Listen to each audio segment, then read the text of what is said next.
Hello అండి అందరికీ welcome to Padma Prasad vlogs. టమాటా చిక్కుడుకాయ కూర మీలో ఎంతమందికి ఇష్టం? ఈ సీజన్లో దొరికి నాటు చిక్కుళ్ళతో ఇలా కర్రీ ఒకసారి టేస్ట్ చేసి చూడండి, చాలా అంటే చాలా బాగుంటుంది. మా వారికి ఈ కర్రీ అంటే చాలా ఇష్టం.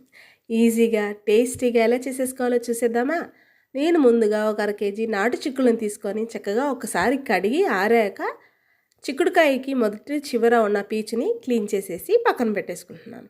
ఇప్పుడు వీటిని కుక్కర్లో వేసేసుకొని ఒక్కసారి వాష్ చేసుకొని సరిపడా నీళ్లు పోసుకొని కొంచెం ఉప్పు వేసుకొని మూత పెట్టి లో టు మీడియం ఫ్లేమ్లో 3 విజిల్స్ పెట్టుకుంటే చిక్కుడుకాయలు చక్కగా ఉడుకుతాయండి. పసరవాసన అలా ఏమీ ఉండదు. చక్కగా ఈ వాటర్ని పారిపోయకుండా వాటర్తో సహా కూర వండేసుకుంటే బాగుంటుంది. బాయిల్ చేసే దాంట్లోనే ఉంటుంది కదండి విటమిన్స్ అన్నీ కూడా. ఆ వాటర్ని చాలామంది తెలియక పారపోసేస్తారు. సో పారపోయకుండా ఇలా ఒకసారి కూర వండండి, చాలా బాగుంటుంది. కడాయి పెట్టుకొని కడాయిలో ఆయిల్ వేసుకొని ఆవాలు, జీలకర్ర, ఒక రెబ్బ కరివేపాకు, జస్ట్ కరివేపాకు చిటపట్టలన్నిచ్చాక ఒక 2 పచ్చిమిర్చిని ముక్కల కింద కట్ చేసి వేసుకుంటున్నాను. మీ స్పైసీకి తగ్గట్టు నేనైతే కనుక 2 పచ్చిమిర్చి మాత్రమే వేశాను. జస్ట్ పచ్చిమిర్చి కూడా చిటపట్టలన్నిచ్చాక సన్నగా చాప్ చేసుకున్న ఒక మీడియం సైజు 2 ఉల్లిపాయలు తురుము కూడా వేసి జస్ట్ పచ్చి వాసన పోయేదాకా ఫ్రై చేసుకుంటే సరిపోతుంది. ఓకే, ఏమీ వేగవసరం లేదండి. ఈ కర్రీ రైస్, చపాతీ, అబ్బో చెప్పుకుంటూ పోతే మా పిల్లలు అయితే దోశలో కూడా తింటారు. వాళ్ళకి చిక్కుడుకాయ కూర అంటే అంత ఇష్టం. ఉల్లిపాయలు ఒకసారి కలిపాం కదా, మూత పెట్టి జస్ట్ ఉల్లిపాయ కొంచెం కలర్ మారేదాకా మగ్గ పెట్టుకుంటే సరిపోతుంది. చూడండి, మూత తీసి చూసాం కదా, జస్ట్ కొంచెం మగ్గే కదా, ఒక్కసారి కలుపుకొని ఇంకొక 2 అంటే 2 నిమిషాలు మగ్గబెట్టుకుందాం. ఉల్లిపాయ కాస్త పచ్చి వాసన పోయి లైట్గా వేగి చాలండి. ఓకే, ఏమీ వేయించుకోవసరం లేదు. జస్ట్ మూత పెట్టి ఇంకొక 2 నిమిషాలు మగ్గబెట్టుకుందాం. చూడండి, మూత తీసి చూద్దామా? చాలు, ఈ మాత్రం మగ్గితే ఇప్పుడు దీంట్లోనే ఒక మీడియం సైజు టమాటాలు 3 తీసుకొని నేను చాపర్లో వేసి చాప్ చేసేసానండి. మీరు చాపర్ బదులు మిక్సీ జార్లో వేసేసైనా పేస్ట్ చేసి వేసుకోవచ్చు.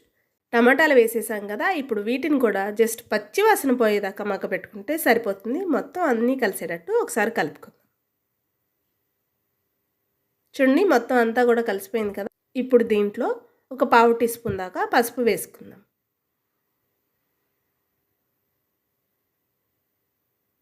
అలాగే రుచికి సరిపడా ఉప్పు కూడా వేసేసుకుందాం. మనం చిక్కుడుకాయలు ఆల్రెడీ వేసాం కాబట్టి చూసి వేసుకోవాలి.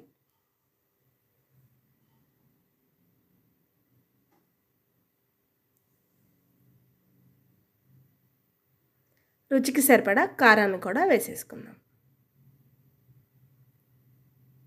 ఈ సీజన్లో దొరికే చిక్కుడుకాయలు మంచి టేస్ట్ ఉంటాయండి, నాటు చిక్కుళ్ళు. అలాగే ఇప్పుడు దీంట్లో నేను ఒక 1/2 స్పూన్ దాకా జీలకర్ర పొడి వేస్తున్నాను.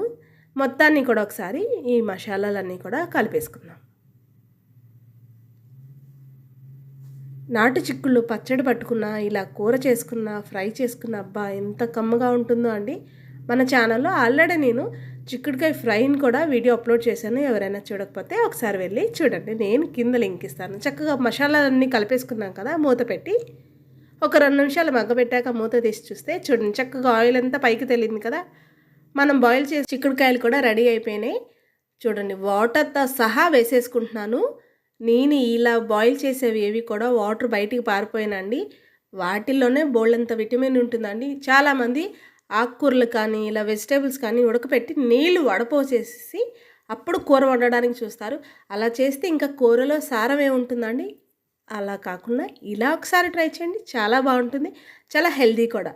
చిక్కుడుకాయ పీచు పదార్థం అండి, దీనివల్ల మంచి టేస్ట్ ఉంటుంది, పైగా మనకి మంచి డైజెషన్ కూడా అవుతుంది. చిక్కుడుకాయ వేసేసుకున్నాం కదా, ఇప్పుడు మూత పెట్టేసేసి ఒక 10 నిమిషాలు మగ్గపెట్టుకున్నాక చూస్తే చూడండి, మనం చిక్కుడుకాయలు బాయిల్ చేసిన వాటర్తో సహా వేసేసాం కాబట్టి ఇంకా కూరకి వాటర్ అవసరం లేదు. మొత్తం ఒకసారి కలిపి ఇంకొక 2 అంటే 2 నిమిషాలు మగ్గపెట్టుకుంటే కమ్మని చిక్కుడుకాయ టమాటా కూర రెడీ. చూడండి, 10 అంటే 10 నిమిషాల్లో ఈజీగా క్విక్గా చాలా టేస్టీగా చేసుకోవచ్చు. నచ్చిందండి మీకు ఈ వీడియో? అయితే లైక్ చేయండి, మన ఛానల్ని ఫాలో చేసేయండి. నేను మరిన్ని కొత్త వీడియోస్తో మేము ముందుకు వస్తూ ఉంటాను. వెళ్తూ మన ఛానల్ని ఎవరైనా ఇప్పటికీ సబ్స్క్రైబ్ చేసుకోకపోతే ప్లీజ్ సబ్స్క్రైబ్ చేసుకోండి. అలాగే మీరు కూడా ట్రై చేసి ఎలా వచ్చిందో నాతో కామెంట్ సెక్షన్లో తెలియచేయడం అస్సలు మర్చిపోవద్దు. వేడి వేడి అన్నంలో ఆహా అంత కూర వేసుకొని తింటూ ఉంటే ఎంత కమ్మగా ఉంటుందో. అస్సలు ఆలస్యం చేయండి, నేను ఇంకా 2 ముద్దలు తినేస్తాను.